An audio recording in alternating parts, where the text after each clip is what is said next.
The Tale of Jemima Puddle Duck by Beatrix Potter, 1908. A farmyard tale for Ralph and Betsy. What a funny sight it is to see a brood of ducklings with a hen.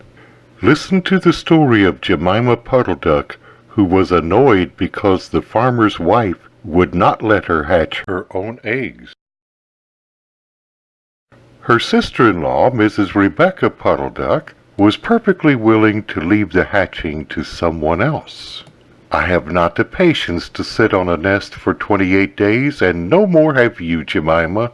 You would let them go cold, you know you would. I wish to hatch my own eggs. I will hatch them all by myself, quacked Jemima Puddle Duck. She tried to hide her eggs, but they were always found and carried off. Jemima Puddle Duck became quite desperate. She determined to make a nest right away from the farm. She set off on a fine spring afternoon along the cart road that leads over the hill. She was wearing a shawl and a poke bonnet. When she reached the top of the hill, she saw a wood in the distance. She thought that it looked like a safe, quiet spot. Jemima Puddle Duck was not much in the habit of flying. She ran downhill a few yards, flapping her shawl, and then she jumped off into the air. She flew beautifully when she had got a good start. She skimmed along over the treetops until she saw an open place in the middle of the wood where the trees and brushwood had been cleared. Jemima alighted rather heavily and began to waddle about in search of a convenient dry nesting place. She rather fancied a tree stump among some tall foxgloves. But seated upon the stump, she was startled to find an elegantly dressed gentleman reading a newspaper. He had black prick ears and sandy-colored whiskers. "Quack," said Jemima Puddle Duck with her head in her bonnet on one side. "Quack." The gentleman raised his eyes above his newspaper and looked curiously at Jemima. "Madam, have you lost your way?" said he. He had a long bushy tail which he was sitting upon, as the stump was somewhat damp. Jemima thought him mighty civil and handsome. She explained that she had not lost her way, but that she was trying to find a convenient dry nesting place. "Ah, is that so indeed?" said the gentleman with sandy whiskers, looking curiously at Jemima. He folded up the newspaper and put it in his coat-tail pocket. Jemima complained of the superfluous hen. "Indeed, how interesting! I wish I could meet with that fowl. I would teach it to mind its own business. But as to a nest, there is no difficulty. I have a sack full of feathers in my woodshed." "No, my dear madam. You will be in nobody's way. You may sit there as long as you like," said the bushy, long-tailed gentleman. He led the way to a very retired, dismal-looking house among the foxgloves. It was built of faggots and turf, and there were two broken pails, one on top of another, by way of a chimney. "This is my summer residence. You would not find my winter house, so convenient," said the hospitable gentleman. There was a tumble-down shed at the back of the house made of old soap-boxes. The gentleman opened the door and showed Jemima in.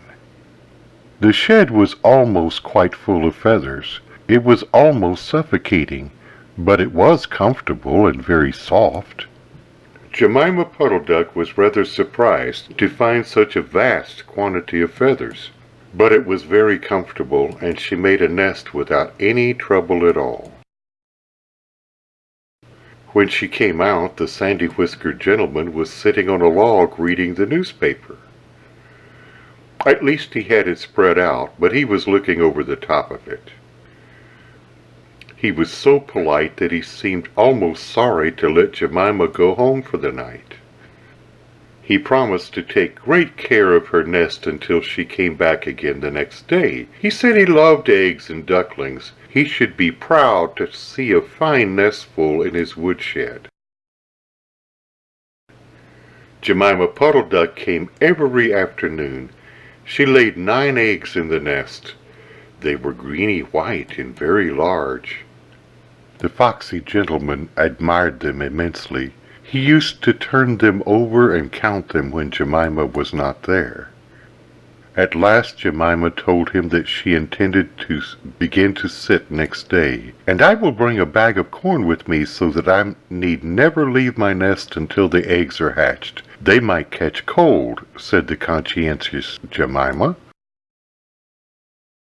"Madam, I beg you not to trouble yourself with a bag. I will provide oats. But before you commence your tedious sitting, I intend to give you a treat.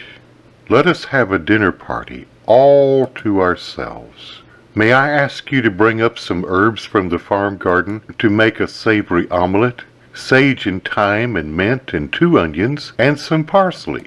I will provide lard for the stuff, lard for the omelette," said the hospitable gentleman with sandy whiskers. Jemima Puddle Duck was a simpleton. Not even the mention of sage and onions made her suspicious. She went round the farm garden nibbling off snippets of all the different sorts of herbs that are used for stuffing roast duck. And she waddled into the kitchen and got 2 onions out of a basket. The collie dog Kep met her coming out. "What are you doing with those onions? Where do you go every afternoon by yourself, Jemima Puddle Duck?" Jemima was rather in awe of the collie. She told him the whole story. The collie listened with his wise head on one side. He grinned when she described the polite gentleman with sandy whiskers. He asked several questions about the wood and about the exact position of the house and shed. Then he went out and trotted down the village. He went to look for 2 foxhound puppies who were out for a walk with the butcher. Jemima Puddle Duck went up the cart road for the last time on a sunny afternoon. She was rather burdened with bunches of herbs and 2 onions in a bag. She flew over the wood and alighted opposite the house of the bushy, long-tailed gentleman. He was sitting on a log. He sniffed the air and kept glancing uneasily around the wood. When Jemima alighted, he quite jumped. "Come into the house as soon as you have looked at your eggs. Give me the herbs for the omelette. Be sharp!" He was rather abrupt. Jemima Puddle Duck had never heard him speak like that. She felt surprised and uncomfortable. While she was inside, she heard pattering feet round the back of the shed. Someone with a black nose sniffed at the bottom of the door and then locked it. Jemima became much alarmed. A moment afterwards there were the most awful noises, barking, baying, growls and howls, squealing and groans, and nothing more was ever seen of that foxy-whiskered gentleman. Presently Kep opened the door of the shed and let out Jemima Puddle Duck. Unfortunately, the puppies rushed in and gobbled up all the eggs before she could stop them. He had a bite on his ear and both the puppies were limping. Jemima Puddle Duck was escorted home in tears on account of those eggs. She laid some more in June, and she was permitted to keep them herself, but only 4 of them hatched. Jemima Puddle Duck said it was because of her nerves, but she had always been a bad sitter.